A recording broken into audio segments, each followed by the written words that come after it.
Welcome back to the channel, everybody. Thank you so much for joining me and allowing me to continue to be your daily advocate.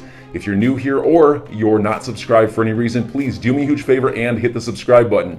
Thank you to all of you who have been watching and following me for so long. It truly means a lot, and I'm glad that I can be this person. Alrighty guys, well let me start off by saying this has been a very bad day for the SEC. One thing that has always perked my interest about this entire thing, this whole Ethereum free pass, was the fact that the SEC decided to go after Ripple, despite the fact that Ethereum was the way easier target. It didn't make sense if the SEC was really trying to gain control over the crypto market, why they wouldn't go for the easier case. Since the SEC first started talking about cryptocurrencies at their agencies, there's literally only been one thing they have been consistent about, and that is that they view all ICOs as securities.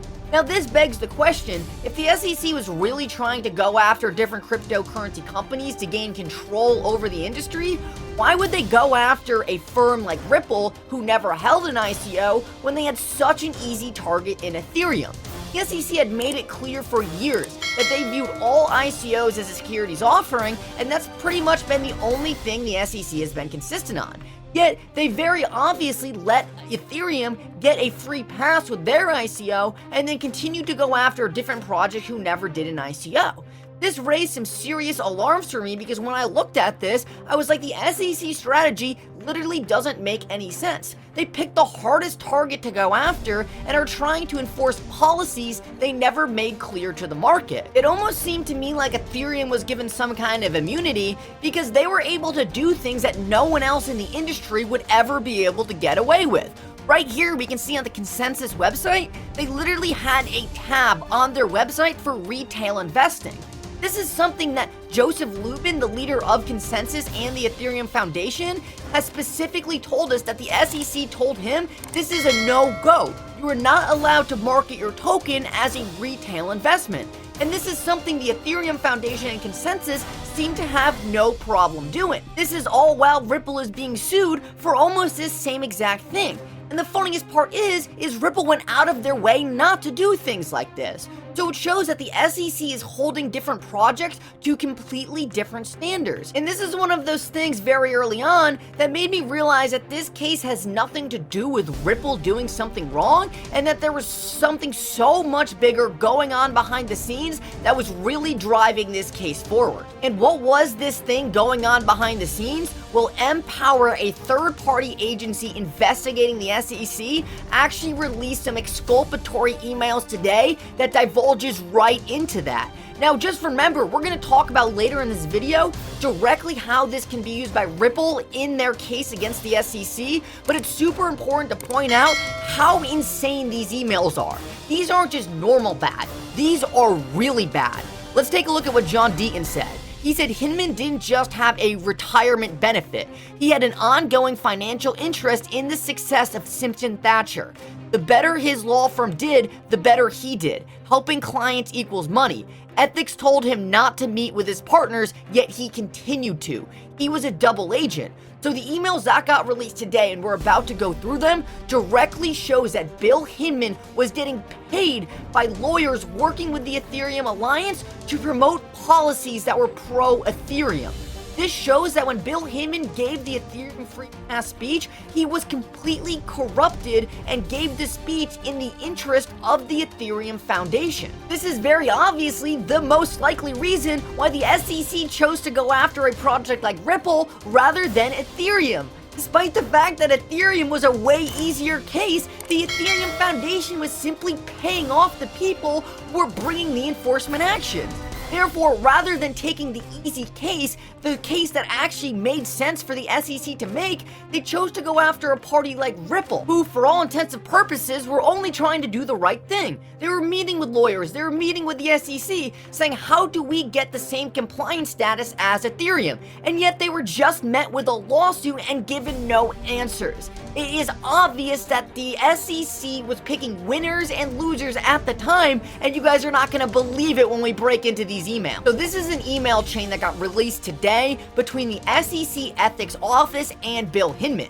Just the fact alone that the SEC Ethics Office was very aware of conflicts of interest going on at this time proves that this is in no way any kind of conspiracy theory. Unless you think the SEC Ethics Office investigating their own commissioners is a conspiracy theory, then I don't know what to tell you. The fact that the SEC's Ethics Office knew about this shows that what we are digging up here has a ton of merit, and this has actually already been investigated by the SEC themselves. So let's break into this and read what the Ethics Office had to say. So this email is from the SEC Ethics Office to Bill Hinman. Happy to talk live. My outlook is up to date if you want to schedule something. However, the analysis is the same for Simpson Thacher as it always has been. You have a bar under the criminal financial conflict with Simpson because you have an ongoing financial interest in the firm. Meeting with them while having such a conflict is not permitted. As we discussed during your briefing, even calls with them are not permitted. It is also a serious optics issue. You can't be seen granting them special status to a firm that you have financial interest in. This meeting is small enough to raise concerns. And then ongoing, but Bill, it occurs to us that you have a full financial conflict with your old firm, not just an impartial one. Hence, you should not be having any meetings with your old firm, even group meetings. This is huge. Right here, we have the SEC's ethics department telling Bill Hinman, you have a complete financial conflict of interest going on here with Simpson Thacher, and you need to stop meeting with them immediately because this is very bad optics for the organization. Well, what does Bill Hinman go on to do? He goes on to give the Ethereum Free Pass speech directly for Simpson Thacher, who is the Ethereum Foundation's biggest law firm client. This could not be more obvious, and the fact that we dug this up and the SEC was trying to hide this is insane. Even crazier though, according to Empower Oversight, even after he was administered these warnings by the SEC's ethics department, he continued to meet with Simpson Thacher at least 3 more times. This completely confirms the fact that he was not working for the SEC when he was supposed to be working for the SEC. He was working for private organizations, and he was not even listening to the rules he was supposed to be following when working at the SEC. He was only focused on his jobs being given to him by private organizations, and one of them was getting Ethereum its free pass. So guys, last of all and most importantly, how does this relate to the Ripple SEC case? Yes, Ethereum got a free pass and Bill Hinman was corrupted in helping this happen. But how does this affect the Ripple SEC case? And don't listen to me, let's listen to Jeremy Hogan. He says, I couldn't figure out how the Twitter sleuth's evidence of discriminatory SEC behavior could fit into the Ripple case. So I reread the Fox case and found this article on it, and there it was. In sense, a discriminatory enforcement is evidence of lack of fair notice. And if we zoom in and take a look right here, it says, and because the regulations were so standardless that they authorized or encouraged seriously discriminatory enforcement. So what Jeremy Hogan is pointing out here is the fact that there is actually legal precedent that points to the fact that Ethereum getting a free pass and then Ripple being attacked on many of the attributes that Ethereum got away with shows that the enforcement going on in the crypto market is completely arbitrary. And the fact that the SEC was willing to do such a contradictory lawsuit towards Ripple when they gave Ethereum the free pass is direct evidence that there is no clear rules for these crypto firms to follow.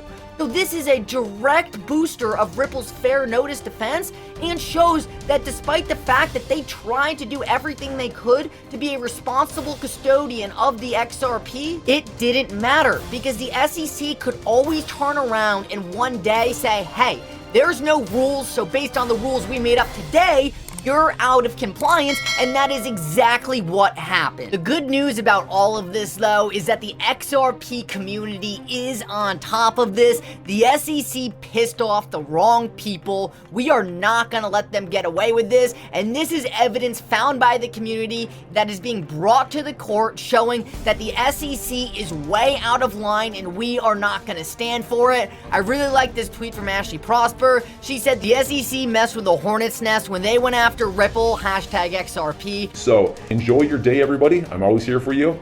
Leave any comments or questions below, and be sure to subscribe. But thanks, everybody. I really appreciate you. Enjoy your day, and I always have your back. So thanks so much, everybody.